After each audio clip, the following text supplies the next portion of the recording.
आज की Hindi online class में आप सभी का स्वागत, अभिनंदन। मित्रों, आज की कक्षा में हम कबीर, जिनको कि आचार्य हजारी प्रसाद द्विवेदी जी ने हिंदी भाषा का डिक्टेटर कहा था, वो कबीर जिन्होंने कहा कि मसी कागज छुयो नहीं, कलम गई नहीं हाथ, वो कबीर जिसने हिंदी साहित्य को उच्च कोटि तक पहुंचाया, वो कबीर जिसने हिंदी साहित्य में जो भक्ति काल है, उस भक्ति काल में संत काव्य परंपरा का जिन्होंने प्रतिनिधित्व किया, वो कबीर जो कवि कम है लेकिन समाज सुधारक, एक समाज सृष्टा और एक समाज दृष्टा ज़्यादा हैं। वो कबीर जिन्होंने नाथ और सिद्ध की जो हठ योगी साधना है उसको अपने तरीके से प्रस्तुत किया। वो कबीर जिन्होंने समाज में व्याप्त बाह्य आडंबरों पर अपनी कलम चातुरी से प्रहार किया। वो कबीर जिसने समाज में नैतिकता को स्थापित करने में अपनी कलम का उपयोग किया, उस कबीर को आज हम पढ़ने जा रहे हैं।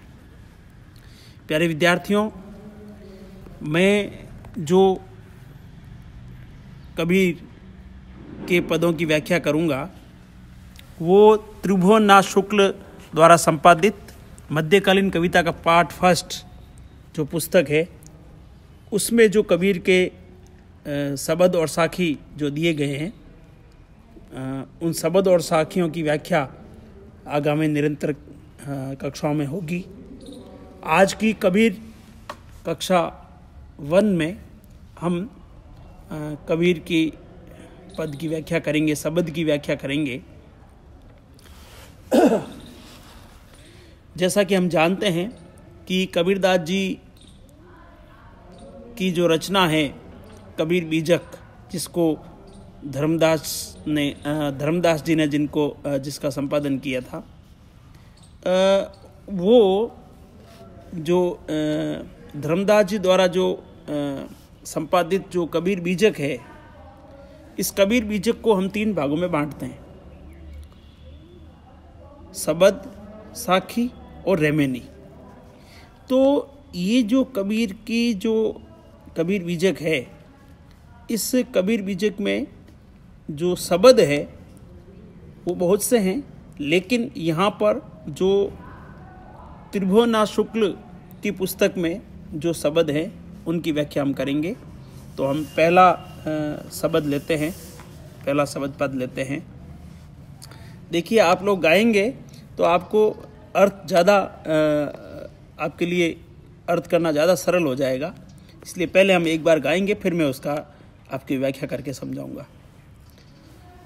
दुल्हनी गावहु मंगलाचार, दुल्हनी गावहु मंगलाचार, हम घरी आए हो राजा राम भरतार, दुल्हनी गावहु मंगलाचार।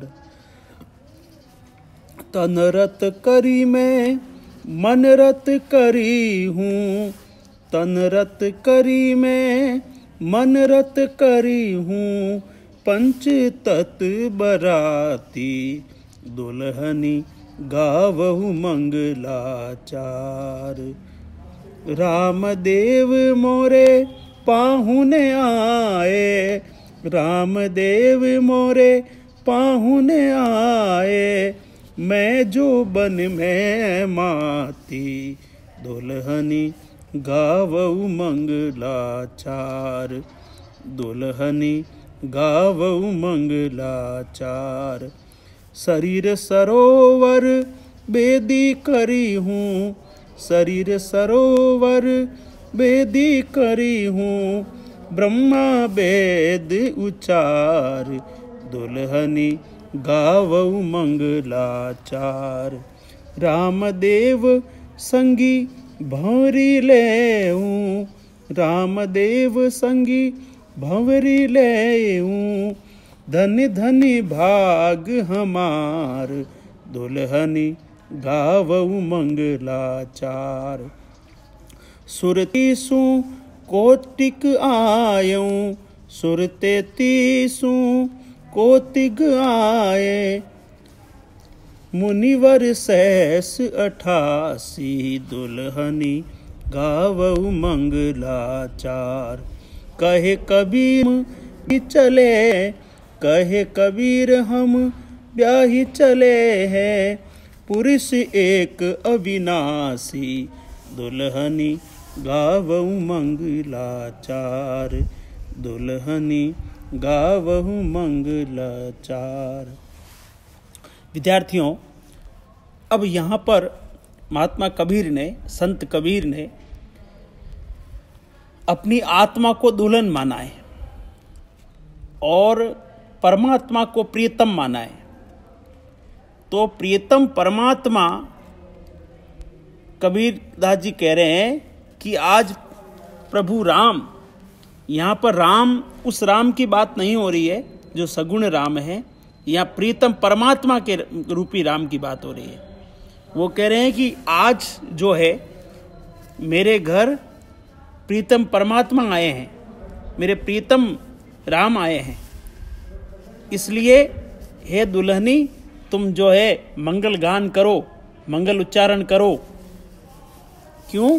क्योंकि मेरे घर प्रभु राम आए हैं, प्रीतम राम आए हैं। हम घरी आए हों राजा राम भरतार। राम यानी परमात्मा रूपी पति है, वो आज मेरे घर आए हैं, इसलिए हे जीवात्मा आज तुम मंगलाचरण करो, भजन करो। तन रत करी, तन रत करी में मन रत करी हूं, पंच तत्व बराती। मैंने अपनी प्रियतम, मैंने अपना जो प्रियतम है, प्रीतम परमात्मा है, उसको तन से भी मैं उसमें लीन हो गई हूं और मन से भी मैं उसमें लीन हो गई हूं। अर्थात तन मन दोनों से मैंने अपने आप को उस परमात्मा में मिला दिया है। पंच तत्व बराती, और जो पांच तत्व जो बराती बन करके आए हैं वो भी मेरे इसमें मिल गए हैं। यानी कि पंच तत्व, आप जानते हैं कि हमारा शरीर है वो 5 तत्वों से बना हुआ है, और मैं आपको और स्पष्ट कर देना चाहता हूं, 5 तत्वों का संयुक्त नाम है, वही भगवान है। देखिए 5 तत्व क्या होते हैं?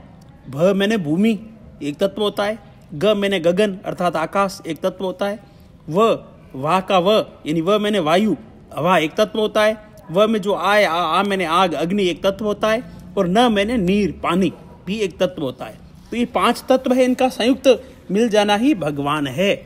तो यहाँ पर कबीरदास जी कह रहे हैं कि हे दुल्हन रूपी आत्मा, तुम जो है आज मंगलाचरण करो, और मैंने अपने तन और मन दोनों को इस प्रीतम परमात्मा में मिला दिया है। और जो 5 बराती बन करके आए हैं, ये 5 तत्व रूपी जो बराती हैं, ये भी हम सब में मिल गए हैं।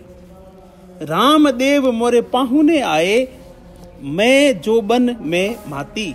आज परमात्मा मेरे यहाँ पर पाहुने, आप जानते हो कि हमारे यहाँ पर मारवाड़ी में, राजस्थानी में कहते हैं पाहुने आए, है ना। तो यहाँ पर हम जानते हैं कि कबीरदास जी की सदुकड़ी भाषा है, जिसमें राजस्थानी भी है, ब्रज भी है, अवधी भी है, भोजपुरी भी है, यानी कि गुजराती के भी कहीं कहीं शब्द कोई कोई मिलते हैं, क्योंकि साधु तो रमता भला, कबीरदास जी तो रमण करते थे, सब जगह जाते थे।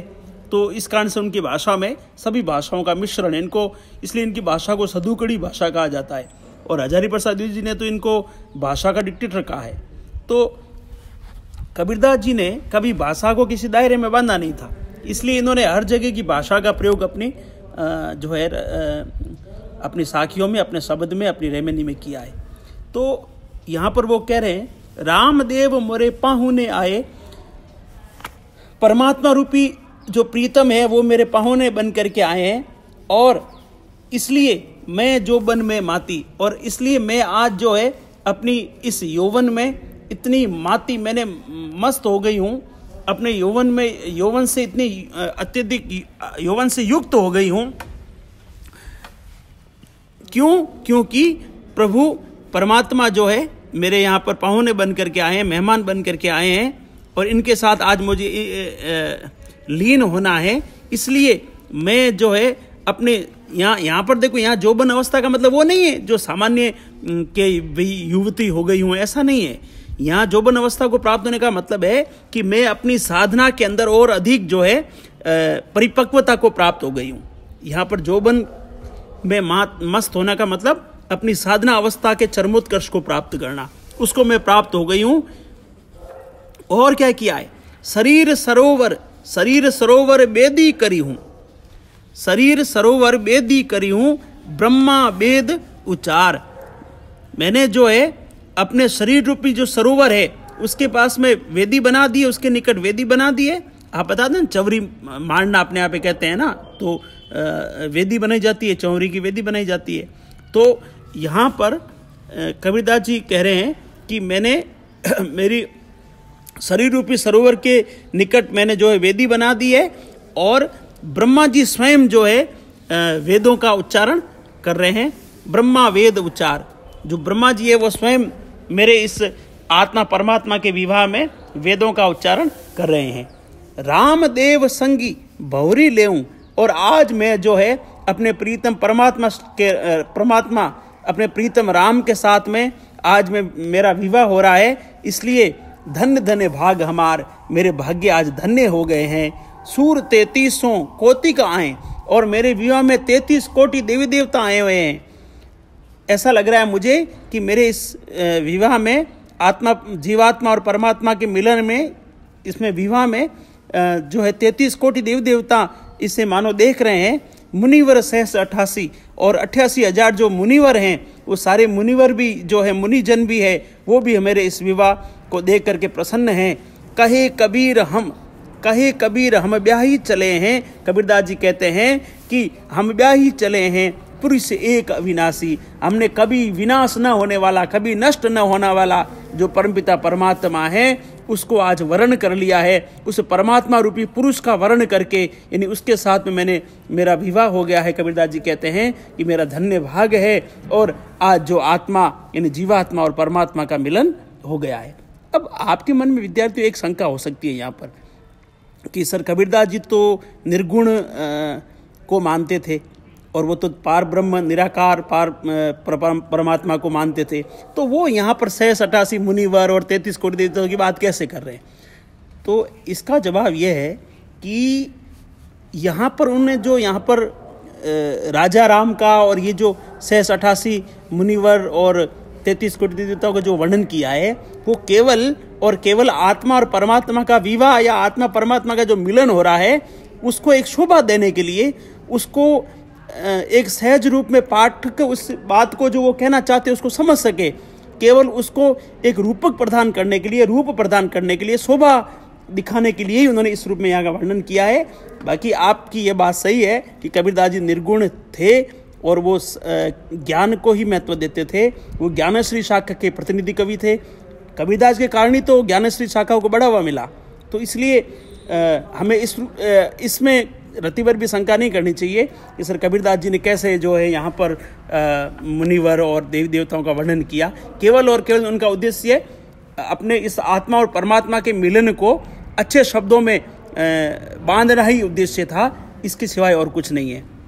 इस पूरे पद के अंदर ये गए पद है और ये शब्द से लिया गया है, ठीक है ना। आप संदर्भ प्रसंग में लिख सकते हैं। और दूसरा इसमें रूपक, सांग रूपक अलंकार है। सांग रूपक अलंकार का मतलब ये होता है कि जहाँ पर सब जगह, अधिकांश जगह रूपक दिख रहा हो आपको। यानी कि देखो यहाँ पर मैं आपको कैसे बताऊँ रूपक कैसे देखो। यहाँ पर अमगरी आए राजा राम भरतार। अब देखो राम रूपी भरतार है ना, रूपक हो गया। रामदेव मोरे पाहुने आए, मैं जो बन में माती यहाँ नहीं है। शरीर सरोवर बेदी करियूं। देखो शरीर रूपी सरोवर, अब सरोवर बोलते ना तालाब, शरीर रूपी सरोवर के पास मैंने वेदी की है, तो ये शरीर रूपी सरोवर रूपक का अलंकार बन गया। यहाँ पर भी देखो।